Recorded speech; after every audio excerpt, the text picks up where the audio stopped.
I am coming home from the movies where I watched yet another movie this evening. Actually, this movie-going experience was quite eventful because I had to change two movies before I could find one that I really enjoyed watching, and in the end I didn't enjoy any of the three. But let's begin from the beginning. I intended to watch a documentary because I usually enjoy documentaries very much.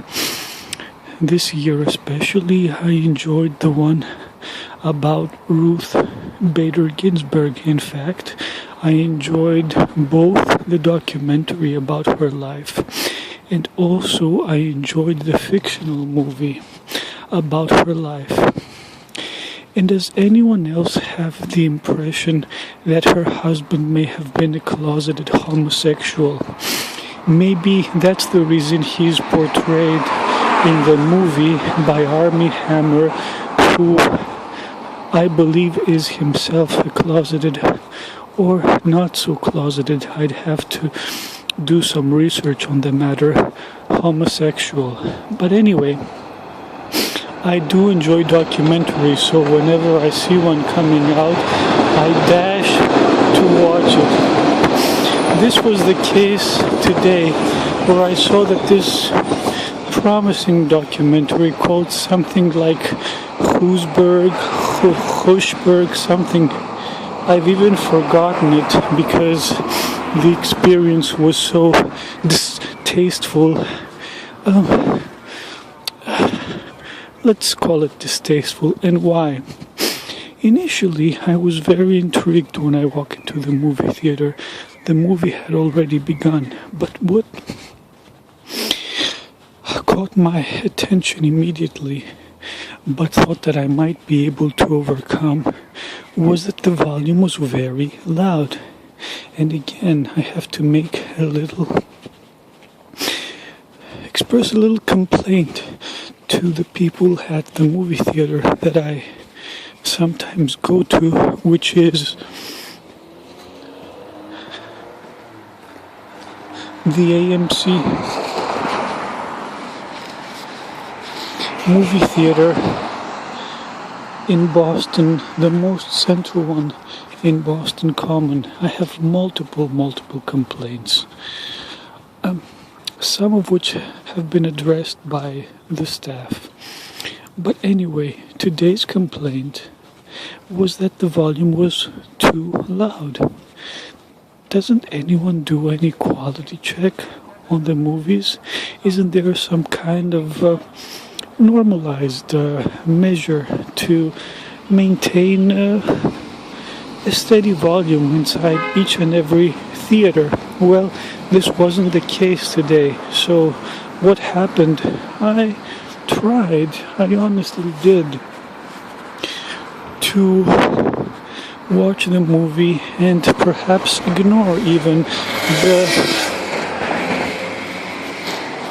unsustainably by a sensitive nervous system loud volume.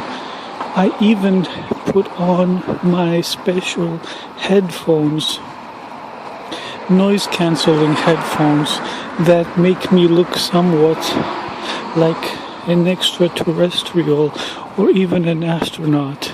But sometimes extreme situations require extreme measures, so I put them on, but I was not able to cancel the noise enough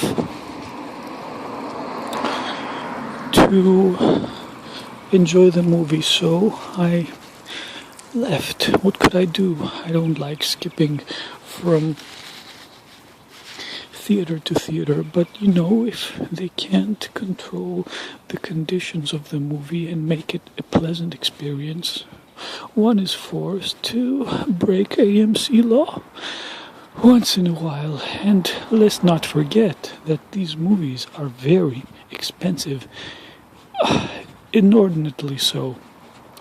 So I slipped into another movie in the same aisle called Intruder, which I really found unwatchable also. For one, because the audience was unruly. There's no nice way to put it. They were noisy, so I had to slip out and watch finally a third movie. It was the only new one in this row that I had not seen before, and it's called Savage. It's a Chinese movie. It's in Mandarin, which I do not speak nor understand, and thankfully there are subtitles. Well, I'm approaching my home, so I am not able to conclude or even expound on my review of the movie Savage, the Chinese movie Savage, spoken in Mandarin with subtitles. So I will be forced to make a separate review, possibly tomorrow, unless I see something else tomorrow. And this will also be a rant and a diatribe on Chinese movies, and also, stick with me because I will be explaining why all of a sudden we see this explosion of Chinese movies at this particular theater. Stay tuned because you won't want to miss this. Oh, and also always check below the description. I will try to have some life improving and life affirming link for you. Bye.